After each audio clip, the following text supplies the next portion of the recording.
Umusore yibye shebuja amadolari ibihumbi 17 afatirwa i Musanze ari gutoroka. Polisi y'u Rwanda mu karere ka Musanze yafashe kuri uyu wa kane tariki 19 Nzeri umusore w'imyaka 24 y'amavuko ukekwaho kwiba shebuja amadolari y'Amerika ibihumbi 17,200 n'amafaranga y'u Rwanda ibihumbi 2,200 mu karere ka Gasabo.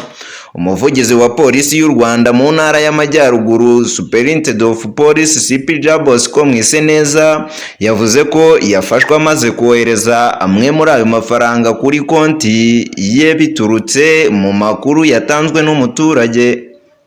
Yagize ati ku mugoroba wo ku munsi w'ejo tariki 18 Nzeri nibwo umukoresha w'uyu musore utuye mu karere ka Gasabo yatanze ikirego avuga ko yibwe n'umukozi we amadolari y'Amerika ibihumbi 17,200 n'amafaranga y'u Rwanda ibihumbi 2,200 ahita atoroka ntiyagaruka mu rugo. Hatangira ibikorwa byo gushakisha aho yaba aherereye.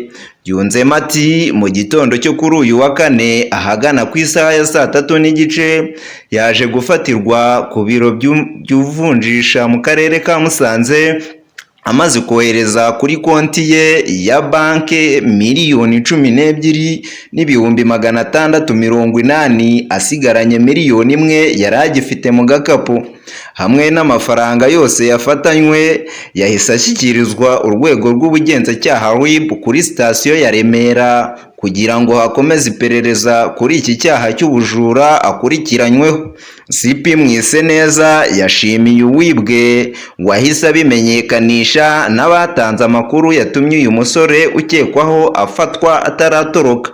Yasabye buri wese ukora ubushakashatsi bufite aho buhuriye n'amafaranga menshi kuyabika no kuyoherereza mu buryo bw'ikoranabuhanga cyangwa kwifashisha ibigo by'imari na banki mu rwego rwo kuyarinda kwibwa no kuba yatakara akaburirwa irengero.